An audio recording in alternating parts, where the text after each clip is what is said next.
Assalamualaikum warahmatullahi wabarakatuh. Kami dari kelompok 1 ingin mempresentasikan materi tentang komunikasi dan jurnal yang berjudul Pengaruh Kepuasan Komunikasi Organisasi terhadap Kinerja Pegawai di Sekretariat DPRD Kota Singkawang. Sebelumnya saya mau memperkenalkan diri dan juga anggota saya. Yang pertama ada Afina Novita Rahma, yang kedua ada saya sendiri Saadatul Urawiyah, yang ketiga ada Mariatul Ulfa, dan yang terakhir ada Wika Setiani. Slide yang pertama, komunikasi. Komunikasi merupakan penyampaian informasi dan gagasan serta makna yang dapat dimengerti oleh satu kelompok, baik pemindahan maupun pemahaman makna. Fungsi komunikasi ini ada 4 macam. Yang pertama ada pengendalian, yang kedua ada motivasi, yang ketiga ada pencatatan emosional, dan yang terakhir ada informasi. Yang selanjutnya ada proses komunikasi. Proses komunikasi merupakan tahapan-tahapan di antara sumber dengan penerima yang menghasilkan pemindahan dan pemahaman makna. Tahapan-tahapan proses komunikasi ini dibagi menjadi beberapa tahapan. Yang pertama ada pengirim, yang kedua ada pengudahan, yang ketiga ada pesan, yang keempat ada saluran, yang kelima ada penguraian isi kode, yang keenam ada penerima, yang ketujuh ada kebisangan, yang terakhir ada umpan balik. Lanjutnya, arah dalam komunikasi. Arah dalam komunikasi ini dibagi menjadi 3 macam. Yang pertama ada komunikasi ke arah bawah, yang kedua ada komunikasi ke arah atas, yang ketiga ada komunikasi lateral, dan yang selanjutnya ada komunikasi organisasi. Komunikasi organisasi dapat dibedakan menjadi 2 macam. Yang pertama ada jaringan kelompok kecil yang formal, dan yang terakhir ada kabar seletingan atau gosip. Yang selanjutnya mode komunikasi. Mode komunikasi ini dibagi menjadi 3, komunikasi lisan, komunikasi melalui tulisan, dan yang terakhir ada komunikasi nonverbal. Yang pertama ada komunikasi lisan. Komunikasi lisan ini dibagi menjadi 3 macam. Yang pertama ada rapat, yang kedua ada video conferencing, yang ketiga ada telepon. Yang kedua ada komunikasi melalui tulisan. Komunikasi melalui tulisan ini dibedakan menjadi beberapa macam. Yang pertama ada surat, yang kedua ada PowerPoint, yang ketiga ada surat elektrik atau email, yang keempat ada pesan singkat, yang kelima ada pesan teks, yang keenam ada pesan media, yang ketujuh ada blog, yang terakhir ada lainnya seperti Facebook atau YouTube. Selanjutnya yaitu pemilihan dalam saluran komunikasi. Pemilihan dalam saluran komunikasi kenapa penting? Karena suatu model kekayaan media yang membantu dalam menjalankan pemilihan saluran di antara para manajer. Dan untuk pemilihan dalam saluran komunikasi, di sini ada beberapa. Yang pertama itu kesempurnaan saluran. Kenapa kita harus mempertimbangkan kesempurnaan saluran? Karena untuk mengirimkan sebagian besar informasi per episode komunikasi, banyak isyarat informasi atau kata-kata, postur, ekspresi wajah, gerak-gerik, dan intonasi. Begitupun dengan umpan balik yang segera baik verbal maupun non-verbal. Selanjutnya ada memilih metode komunikasi. Jadi setelah tahapan kesempurnaan saluran di sini untuk bisa memilih metode komunikasi. Untuk metode komunikasi di sini digunakan atau berfungsi dengan sangat baik untuk menyampaikan gagasan-gagasan yang penting. Terus kesempurnaan salurannya ini merupakan suatu kerangka kerja yang bermanfaat dalam memilih mode komunikasi Anda. Jadi setelah kesempurnaan saluran langsung kita memilih metode komunikasinya. Untuk metode komunikasi di sini ada komunikasi yang secara tertulis. Umumnya merupakan suatu metode yang sangat diandalkan bagi komunikasi yang rumit dan lama, dan dapat menjadi metode yang sangat efisien bagi pesan yang singkat pula. Ketika teks dengan 2 kalimat dapat dilakukan dengan panggilan telepon selama 10 menit. Untuk surat di sini juga bisa digunakan dalam bisnis, terutama untuk tujuan jejaring dan jika tanda tangan harus autentik. Untuk permasalahan ketika kita memilih dalam metode komunikasi dengan email, di sini banyak permasalahannya. Yang pertama itu resiko kesalahan dalam menginterpretasikan pesan. Kenapa dalam menginterpretasikan ini bisa salah? Karena kemampuan untuk mengirimkan dan menginterpretasikan pesan-pesan itu kurang jelas sehingga terjadi kesalahan. Terus untuk selanjutnya ada dampak dari pesan-pesan yang negatif. Di sini itu untuk ketika kita memberikan dampak dari pesan-pesan negatif itu nanti akibatnya itu bisa memberhentikan 400 pekerjanya. Maka dari itu kita harus berhati-hati ketika mengkomunikasikan pesan-pesan yang negatif melalui email. Selanjutnya yaitu memiliki karakteristik memerlukan banyak waktu. Ya, tentu saja kita ketika menulis email itu pasti memerlukan banyak waktu dalam pengetikan maupun dalam pembacaannya. Selanjutnya yaitu ada ekspresi emosi yang terbatas. Ekspresi emosi yang terbatas di sini itu kurangnya pesan isyarat secara visual dan vokal yang memiliki makna positif secara emosional seperti pujian. Terus selanjutnya ada kekhawatiran akan privasi. Untuk kekhawatiran akan privasi di sini itu bisa menitik beratkan pada melakukan investigasi email dari semua perangkat yang digunakan oleh perusahaan. Misalnya kayak komputer, smartphone, dan lain-lain. Selanjutnya ada profesionalisme. Di sini ini untuk tidak membiarkan informalitas dari pesan teks menyebar ke dalam email bisnis. Selanjutnya yang ketiga yaitu ada keamanan informasi. Kenapa harus ada keamanan informasi? Karena suatu kekhawatiran yang sangat besar oleh hampir semua organisasi dengan informasi pribadi atau yang dimiliki mengenai para klien, konsumen, dan pekerja. Jadi organisasi ini tuh bisa khawatir dengan keamanan dari informasi secara elektronik tersebut. Selanjutnya yaitu komunikasi yang persuasif. Komunikasi yang persuasif di sini untuk membedakan antara pemrosesan yang otomatis dan yang dikendalikan atas pesan persuasif. Di sini ada beberapa. Yang pertama itu ada pemrosesan yang otomatis dan dikendalikan. Untuk pemrosesan yang otomatis atau automatic processing yaitu suatu pertimbangan yang relatif dangkal atas bukti dan informasi yang membuat penggunaan heuristik seperti yang kita ketahui pada bab 6 kemarin. Terus selanjutnya di sini ada pemrosesan yang dikendalikan atau controlled processing. Di sini lebih memerlukan banyak usaha, suatu pertimbangan yang terperinci mengenai bukti dan informasi yang terjadi pada kenyataan, gambar dan logikanya. Selanjutnya di sini ada tingkat ketertarikan. Salah satu alat prediksi terbaik mengenai seseorang akan menggunakan proses yang otomatis atau yang dikendalikan dalam bereaksi terhadap sebuah pesan persuasif adalah level ketertarikan mereka pada suatu hal. Selanjutnya ada pengetahuan sebelumnya. Untuk pengetahuan sebelumnya di sini itu setiap orang pasti berpengetahuannya itu berbeda-beda dan sangat luas sekali mengenai suatu area atau subjek yang lebih condong menggunakan strategi pemrosesan yang dikendalikan. Karena mereka pasti sudah mengetahui pemikiran melalui banyaknya argumen atau suatu rangkaian tindakan yang spesifik. Oleh karena itu, kita bisa mengubah posisi mereka kecuali jika alasan-alasan bijaksana itu diberikan sangat baik. Selanjutnya ada kepribadian. Kepribadian di sini sangat mempengaruhi karena suatu kepribadian individu itu cenderung persuasif oleh bukti dan fakta-faktanya. Selanjutnya ada karakteristik pesan.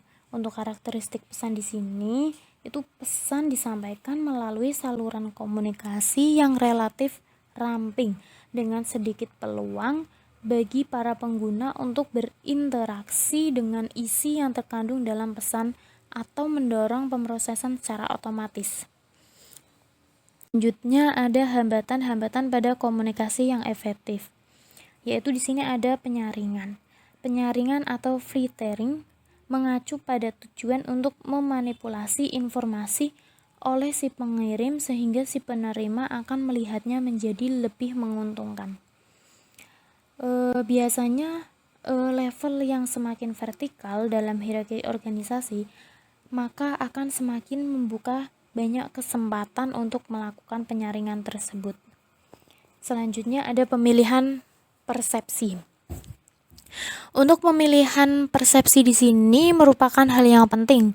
Mengapa penting? Karena para penerima dalam proses komunikasi melihat dan mendengar secara selektif berdasarkan pada kebutuhan mereka, motivasi, pengalaman, latar belakang, dan karakteristik personal lainnya.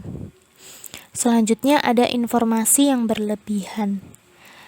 Informasi yang berlebihan ini sangat mempengaruhi karena ketika informasi itu memiliki harus bekerja melebihi kapasitas pemrosesan kita, maka hasilnya akan berlebihan. Jadi kita harus benar-benar bisa memperhadapkan dengan hal ini, memiliki tantangan besar bagi para individu dan bagi para organisasi. Selanjutnya di sini ada emosi. Emosi di sini itu adalah menginterpretasikan pesan yang sama secara berbeda ketika Anda marah, ketika Anda putus asa dibandingkan ketika Anda sedang berbahagia. Contohnya, para individu yang berada dalam suasana hati yang positif lebih percaya diri mengenai opini mereka setelah membaca sebuah pesan yang persuasif, sehingga argumen itu dirancang dengan baik. Akan tetapi, dampak yang lebih kuatnya itu terhadap opini mereka. Begitupun sebaliknya. Selanjutnya ada bahasa. Bahasa di sini itu penggunaannya di antara masing-masing orang sangat tidak beragam. Jika kita mengetahui bagaimana masing-masing dari kita memodifikasi bahasa ketika kita dalam sebuah organisasi. Selanjutnya ada keheningan. Hal yang mudah untuk mengabaikan keheningan atau kurangnya komunikasi karena didefinisikan dengan ketiadaan informasi. Selanjutnya ada kekhawatiran komunikasi. Kekhawatiran komunikasi atau communication oppression yang melemahkan tenaga atau kecemasan sosial. Banyak orang yang mengalami ketegangan, kecemasan, dan tidak semestinya dalam komunikasi secara lisan, tertulis, ataupun keduanya. Selanjutnya ada yang berbohong. Berbohong ini hambatan terakhir dalam komunikasi dalam komunikasi yang efektif. Karena kesalahan penyajian atas informasi secara sekaligus atau berbohong ini bisa mengenai dampak bagi perusahaannya juga. Selanjutnya ada implikasi global. Implikasi global di sini ada hambatan-hambatan budaya. Hambatan yang pertama itu disebabkan oleh sematik. Sematik di sini itu kayak hal-hal yang berbeda bagi orang yang berbeda juga. Terus yang kedua di sini itu ada hambatan yang disebabkan oleh konotasi. Hambatan yang disebabkan oleh konotasi di sini itu biasanya memiliki makna berbeda dari bahasa yang berbeda.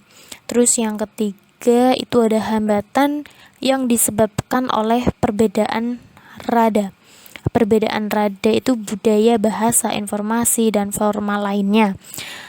Terus untuk keempat adalah perbedaan dalam toleransi untuk konflik dan metode untuk menyelesaikan konflik. Di sini juga ada konteks budaya. Konteks budaya di sini itu ada yang konteks budayanya itu besar dan ada juga konteks budayanya yang rendah. Untuk konteks budaya yang besar seperti Cina, Korea, Jepang, dan Vietnam, ini orang-orang sangat bergantung pada isyarat nonverbal dan isyarat situasional secara halus dalam berkomunikasi. Terus yang untuk konteks budaya yang rendah, mereka pada dasarnya mengandalkan pada kata-kata yang disampaikan dan ditulis untuk menyampaikan suatu makna. Ini terdapat pada daerah Eropa dan Amerika Utara. Selanjutnya ada pedoman budaya. Pedoman budaya di sini digunakan untuk mengasumsikan bahwa setiap satu orang dari kita memiliki sudut pandang berbeda yang dibentuk secara kultural. Oleh karena itu, kita harus memiliki perbedaan, maka kita memiliki peluang untuk mencapai kemungkinan solusi yang kreatif dengan bantuan dari orang lain jika kita mengomunikasikannya secara efektif. Selanjutnya yaitu terkait jurnal dengan judul Pengaruh Kepuasan Komunikasi Organisasi terhadap Kinerja Pegawai di Sekretariat DPRD Kota Singkawang. Pendahuluan. Komunikasi merupakan salah satu unsur penting yang tidak dapat dipisahkan dari kehidupan kita sebagai makhluk sosial. Karena melalui komunikasi ini kita dapat bertukar pikiran dan perasaan dengan sesama sehingga terjalin suatu hubungan yang harmonis. Begitu juga bagi sebuah organisasi. Komunikasi merupakan salah satu unsur terpenting bagi kelangsungan organisasi tersebut karena komunikasi merupakan alat atau sarana bagi organisasi untuk dapat saling memahami antar semua anggotanya. Dengan adanya komunikasi yang baik, suatu organisasi dapat berjalan dengan lancar atau berhasil.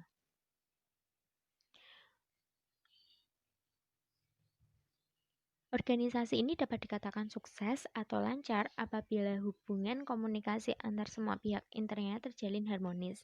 Dalam sebuah organisasi, terdapat beberapa bentuk hubungan komunikasi, yaitu komunikasi vertikal, merupakan komunikasi yang terjalin antara atasan kepada bawahan ataupun sebaliknya, serta komunikasi horizontal, yaitu komunikasi yang terjalin antar sesama rekan kerja. Di sini komunikasi yang terjalin harmonis dalam sebuah organisasi akan memudahkan anggotanya untuk mengkoordinasikan setiap kegiatan keorganisasian. Maka dari itu, sebuah organisasi atau instansi sangat membutuhkan komunikasi bagi kelangsungan organisasi tersebut. Terkait pada usaha untuk mencapai keberhasilan sebuah organisasi bukan semata-mata ditentukan oleh faktor komunikasinya saja. Para pegawai juga merupakan salah satu aset terpenting yang turut serta berperan dalam upaya pencapaian tujuan organisasi, yaitu terwujudnya visi dan misi dari organisasi tersebut. Dikarenakan sumber daya manusia merupakan salah satu faktor penting dalam sebuah organisasi, maka organisasi membutuhkan para pegawai yang berkualitas serta memiliki kinerja yang memuaskan. Maka dari itu, sebuah organisasi harus mampu mengelola sumber daya manusianya agar dapat bekerja dengan baik dan memuaskan sehingga tujuan dari organisasi dapat terwujud. Nah, di sini permasalahan yang dihadapi yaitu berdasarkan hasil preliminary research yang dilakukan peneliti, diketahui ada beberapa permasalahan seputar komunikasi organisasi dalam instansi dan juga ada masalah seputar penyebarluasan informasi yang berkaitan dengan pekerjaan dan instansi. Selanjutnya, kajian teori. Yang pertama, variabel independen, yaitu kepuasan komunikasi organisasi. Semua tingkat kepuasan seorang karyawan mempersepsi lingkungan komunikasi secara keseluruhan. Yang kedua, variabel dependen, yaitu kinerja pegawai, merupakan hasil kerja secara kualitas dan kuantitas yang dicapai oleh seorang karyawan dalam melaksanakan tugasnya sesuai dengan tanggung jawab yang diberikan. Selanjutnya, teknik analisis. Teknik analisis data yang digunakan adalah teknik analisis regresi linear berganda. Dalam penelitian ini, terdapat satu variabel independen, yaitu kepuasan komunikasi organisasi, dan satu variabel dependen, yaitu kinerja pegawai. Hasil dan pembahasan. Berdasarkan hasil uji F, didapat nilai F itu sebesar 15,010 lebih besar dari nilai F tabel, yaitu 4,14 dengan nilai signifikasi 0,000 kurang dari 0,05. Hal ini menunjukkan bahwa kepuasan komunikasi pegawai berpengaruh signifikan terhadap kinerja pegawai. Nilai signifikasi 0,000 kurang dari 0,05 menandakan bahwa model regresi adalah linear. Berdasarkan hal tersebut, dapat dikatakan bahwa tingginya kepuasan komunikasi organisasi yang dirasakan para pegawai akan berpengaruh positif terhadap kinerja pegawai yang dihasilkan. Begitu pula sebaliknya, semakin rendahnya kepuasan komunikasi organisasi yang dirasakan para pegawai akan berpengaruh negatif terhadap kinerja pegawai yang dihasilkan. Kesimpulan, dari keseluruhan hasil pembahasan, terdapat besaran pengaruh positif yang signifikan antara kepuasan komunikasi organisasi terhadap kinerja pegawai di Sekretariat DPRD Kota Singkawang. Namun, jika diurutkan berdasarkan besarnya kepuasan komunikasi organisasi yang dirasakan oleh pegawai, indikator efisiensi berbagai macam saluran komunikasi menempati urutan terakhir. Hal ini menandakan bahwa para pegawai kurang puas terhadap cara instansi tersebut menyebarluaskan informasi. Demikian presentasi dari kelompok kami. Mohon maaf apabila ada salah-salah kata. Terima kasih. Wassalamualaikum warahmatullahi wabarakatuh.